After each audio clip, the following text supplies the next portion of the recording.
नमस्कार मित्रांनो. IAS अधिकारी तुकाराम मुंढे हे नाव ऐकलं की भ्रष्टाचारी आणि नियम तोडणाऱ्यांना घाम फुटतो हे आपल्या सगळ्यांनाच माहिती आहे. जिथे मुंढे साहेबांची बदली होते तिथे कायद्याचे राज्य सुरू होते. आतापर्यंत आपण त्यांना महापालिका, परिवहन किंवा आरोग्य विभागात धडाकेबाज निर्णय घेताना पाहिले आहे. पण सध्या तुकाराम मुंढे हे अन्न व औषध प्रशासन म्हणजेच FDA चे आयुक्त आहेत. आणि त्यांनी आता आपला मोर्चा एका अशा क्षेत्राकडे वळवला आहे ज्याचा थेट संबंध तुमच्या आणि आमच्या दैनंदिन आरोग्याशी आणि सौंदर्याशी आहे. तुम्ही रोज वापरत असलेली क्रीम्स, ऑइल्स किंवा सौंदर्य प्रसाधने, कॉस्मेटिक्स खरोखरच सुरक्षित आहेत का? की सौंदर्याच्या नावाखाली तुमच्या चेहऱ्याशी आणि शरीराशी खेळ केला जातोय? कशा प्रकारे तब्बल 34 लाख रुपयांपेक्षा जास्त किमतीचा माल जप्त करण्यात आलाय? या सर्व प्रश्नांची उत्तरे आणि या कारवाईची संपूर्ण इनसाइड स्टोरी आज आपण या व्हिडिओमध्ये अगदी सविस्तर पाहणार आहोत. व्हिडिओ शेवटपर्यंत नक्की पहा, कारण हा विषय तुमच्या खिशाशी आणि आरोग्याशी निगडीत आहे. मित्रांनो, गेल्या काही महिन्यांपासून अन्न व औषध प्रशासनाने बेकायदेशीर औषध विक्री आणि विनापरवाना औषध उत्पादन करणाऱ्यांविरुद्ध तीव्र मोहीम उघडली आहे. औषधांमधील भेसळ रोखल्यानंतर आता प्रशासनाच्या रडारवर आले आहेत ते म्हणजे सौंदर्य प्रसाधने, कॉस्मेटिक्स बनवणारे आणि विकणारे ब्रँड्स. आजकाल बाजारात आणि सोशल मीडियावर गोरे होण्याच्या, वजन कमी करण्याच्या किंवा शरीराचे अवयव सुबक बनवण्याच्या शेकडो जाहिराती आपण पाहतो. अनेक कंपन्या कोणतेही शास्त्रीय पुरावे नसताना भ्रामक दावे करतात. ग्राहकांची फसवणूक तर होतेच, पण या उत्पादनांमुळे त्वचेचे गंभीर आजार किंवा कॅन्सरसारखे धोके निर्माण होऊ शकतात. हीच बाब ओळखून आयुक्त तुकाराम मुंढे यांनी राज्यभरात अशा नियमबाह्य आणि विनापरवाना चालणाऱ्या सौंदर्य प्रसाधनांच्या कारखान्यांवर आणि दुकानांवर कठोर कारवाई करण्याचे आदेश दिले होते. आणि याच मोहिमेचा भाग म्हणून 2 मोठे जिल्हे हादरले, ते म्हणजे मुंबई आणि सातारा.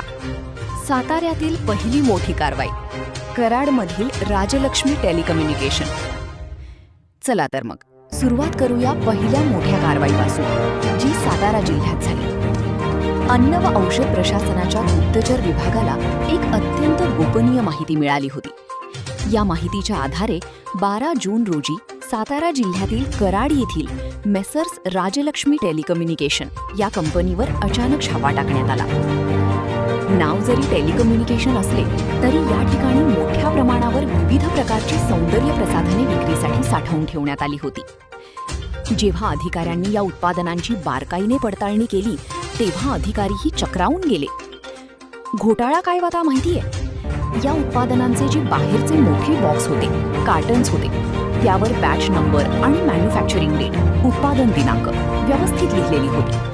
पण जेव्हा अधिकाऱ्यांनी ते बॉक्स उघडून आतील प्रत्यक्ष बाटल्या किंवा डबे पाहिले तेव्हा त्या आतील लेबल्सवर कोणताही बॅच नंबर नव्हता, उत्पादनाचा दिनांक नव्हता आणि सर्वात महत्त्वाचे म्हणजे ते उत्पादन कोणी बनवले त्या मॅन्युफॅक्चररचे नावही नव्हते. काही बाटल्यांवर तर लायसन्स नंबर, उत्पादन परवाना क्रमांक होता, पण कंपनीची माहिती गायब होती. म्हणजेच ग्राहकाला अंधारात ठेवून हा सगळा काळा बाजार सुरू होता. हा थेट नियमभंग होता. म्हणूनच FDAने या कराडमधील कारवाईत तब्बल 29,45,375 रुपये किमतीचा संपूर्ण साठा जप्त केला आहे. मुंबईच्या क्रॉफर्ड मार्केटमधील भ्रामक उत्पादनांचा पर्दाफाश. कराडमधील कारवाईनंतर दुसऱ्याच दिवशी म्हणजेच 13 जून रोजी FDAच्या पथकाने आपला मोर्चा वळवला मुंबईच्या प्रसिद्ध आणि गजबजलेल्या क्रॉफर्ड मार्केटकडे. तिथे असलेल्या मेसर्स ब्युटी सेंटर या मोठ्या आस्थापनावर धाड टाकण्यात आली. येथे तपासणी दरम्यान काही अशा उत्पादनांचा साठा सापडला ज्यांच्यावर आवश्यक असलेले वैधानिक तपशील, स्टॅच्युटरी डिटेल्स तर नव्हतेच, पण त्या उत्पादनांचे दावे अत्यंत भ्रामक आणि फसवणूक करणारे होते.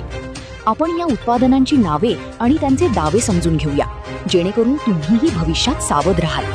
यात प्रामुख्याने 6 प्रॉडक्ट्सचा समावेश होता. डेली डिवाइन अरोमा थेरपी आवश्यक तेल मिश्रण, जे नैसर्गिक स्तनवृद्धीचा यानी नॅचरल ब्रेस्ट एनहान्समेंटचा दावा करत होते.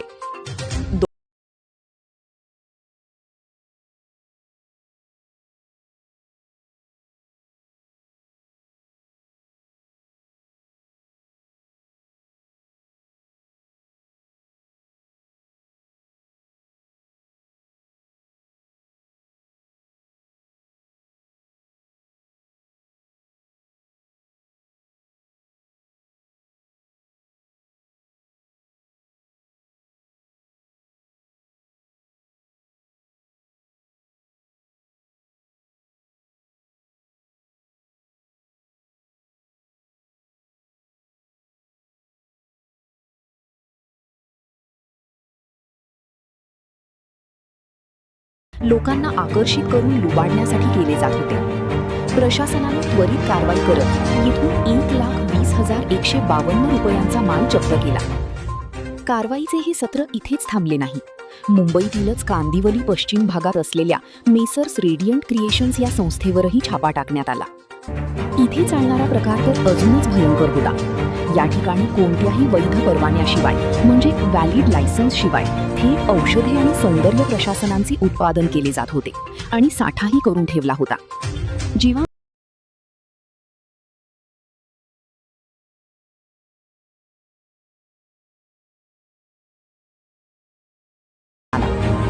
कायदेशीर कागदपत्रे नसल्यामुळे अधिकाऱ्यांनी औषधी, सौंदर्य प्रशासनी, कच्चा माल आणि ती सर्व यंत्रसामग्री जप्त केली. या जप्त केलेल्या मालाची एकूण किंमत 3,96,830 रुपये इतकी आहे. म्हणजेच मुंबई आणि सातारा मिळून एकूण 34,61,000 रुपयांचा मुद्देमाल प्रशासनाने जप्त केला आहे. या संपूर्ण कारवाईने संबंधित कंपन्या आणि मालकांवर औषधे व सौंदर्य प्रशासने अधिनियम 1940 अंतर्गत कडक कायदेशीर गुन्हे दाखल करण्यात आले आहेत.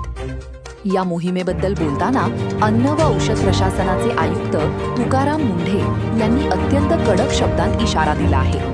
ते म्हणाले की भ्रामक, निकृष्ट दर्जाची किंवा विनापरवाना उत्पादने तयार करणे, साठवणे किंवा त्यांची विक्री करणे याविरुद्ध ही कठोर कारवाई अशीच पुढे सुरू राहील. सर्वसामान्य ग्राहकांच्या आरोग्याचे संरक्षण करणे आणि त्यांना बाजारात केवळ सुरक्षित व प्रमाणित उत्पादनेच उपलब्ध करून देणे हेच आमच्या प्रशासनाचे मुख्य ध्येय आहे. मित्रांनो, प्रशासनाचे काम प्रशासन करत आहे, पण ग्राहक म्हणून आपलीही काही कर्तव्ये आहेत. कोणतीही सौंदर्य प्रसाधने किंवा क्रीम्स विकत घेताना त्यावर कंपनीचे नाव, उत्पादन परवाना क्रमांक म्हणजेच लायसन्स नंबर, बॅच नंबर आणि एक्सपायरी डेट नक्की तपासा. सोशल मीडियावरील भ्रामक जाहिरातींना बळी पडू नका. तुम्हाला तुकाराम मुंढे साहेबांची ही धडाकेबाज कारवाई कशी वाटली? तुमच्या भागातही अशा बनावट गोष्टी विकल्या जातात का? आम्हाला कमेंट करून नक्की सांगा. माहिती आवडली असेल तर व्हिडिओला लाईक करा, तुमच्या मित्रांसोबत शेअर करा आणि अशाच खऱ्या आणि सविस्तर माहितीसाठी डी इंगळे मराठी चॅनलला नक्की सबस्क्राईब करा. जय हिंद, जय महाराष्ट्र.